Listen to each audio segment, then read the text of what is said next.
In today's special minisode, I'm here with Dynamics Life Sciences Head of Sector, Karen Baldry, to discuss the trends she sees being most impactful in 2022. Karen, as we gear up for this next calendar year, what are a few of the major trends you see really popping in the life sciences space? Hey, Jen. There's so much evolving across the healthcare landscape as a whole that's really impacting the life sciences sector. So there's a long list of trends that I think we will continue to see into 2022, but I'll outline three of the biggest and most impactful trends that our life sciences clients are focused on.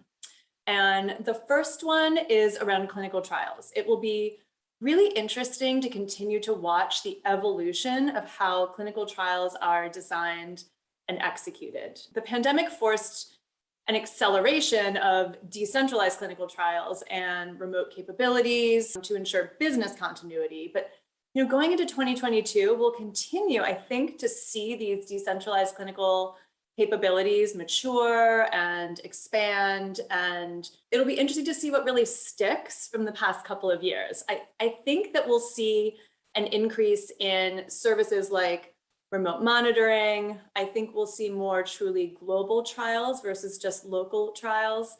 I think there will be a continued focus on diversity of trial participants, anything to really make it easier for diverse populations to participate in clinical trials. The second trend going into 2022, I think, will be a continued focus on health equity in life sciences and really across healthcare. In the past 2 years, there was a real focus on social justice, and coupled with the pandemic, that accelerated the need for things like decentralized clinical trials to improve participation and experience for diverse populations. And I hope we see this evolve into just standard ways of working and an appreciation that it's the right thing to do, but also has real tangible business benefits too.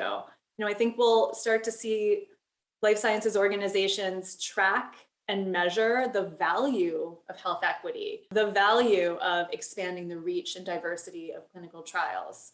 And even, beyond clinical trials, this focus on health equity will, I think, continue to improve just ethical access to vaccines and medicines for underserved demographic. We see it with the COVID vaccine, and really, getting it to underserved populations is a focus right now.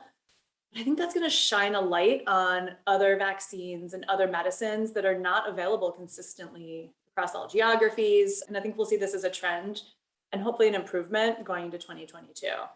Also just under the umbrella of the trend around health equity is just, an overall improvement of customer resources that are being customized for diverse languages and cultures. And, I think we'll start to see health equity as less of a standalone project or initiative or just a checkbox exercise, and more as a value that is woven into the full life cycle of a medicine or the full life cycle of a customer's experience.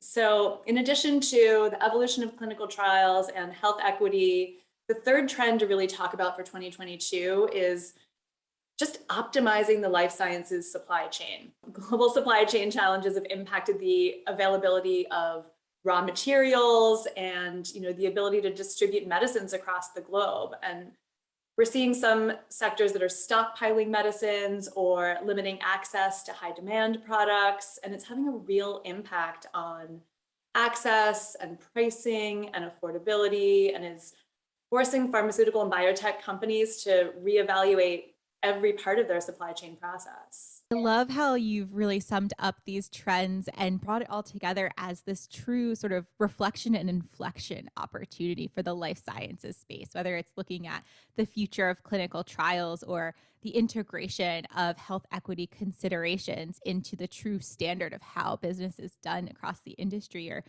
even trickling down to how do they manage their supply chains most optimally moving forward. I'm curious to hear, what do you think will be the cumulative impact of these trends for the sector? I think, Jen, the biggest impact will be this mindset shift from reactive to proactive. So I'll use clinical trials as an example. In 2020 into 2021, life sciences organizations were changing the way they ran clinical trials as a reaction to impacts from the pandemic, the inability for patients to access centralized trial sites.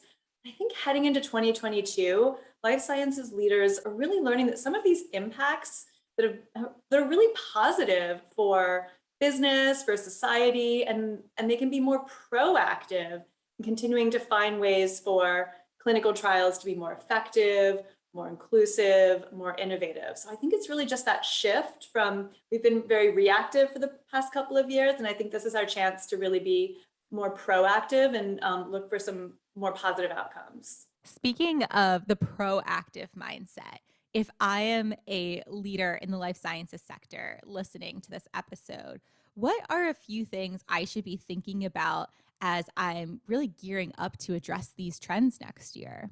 Well, I think life sciences leaders are going to plan for and realize the benefit of some of these trends in 2022. And they'll really include learnings from the recent past in their future strategies. So, even challenges like the global supply chain issues can be turned into positive opportunities. And we're already seeing life sciences organizations reevaluate the weaknesses or the inefficiencies in their supply chain, for example, that this crisis shined a light on. And their 2022 plans are, reflecting them being able to find new and innovative ways to do things like proactively leverage partnerships or remove internal silos, to diversify vendor relationships, to find innovative ways to source raw materials or to distribute medicines across the globe.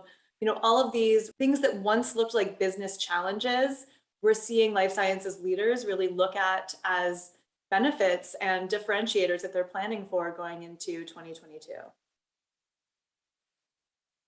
I love the positive mindset that you've put into place as you're thinking through all of these trends, Karen. Thank you so much for your time today. I'm really looking forward to discussing what other opportunities exist in terms of the trends across the sectors in our final episode, where we'll sit down with our interim head of sector for health technology to talk about what they're expecting next in 2022 as well.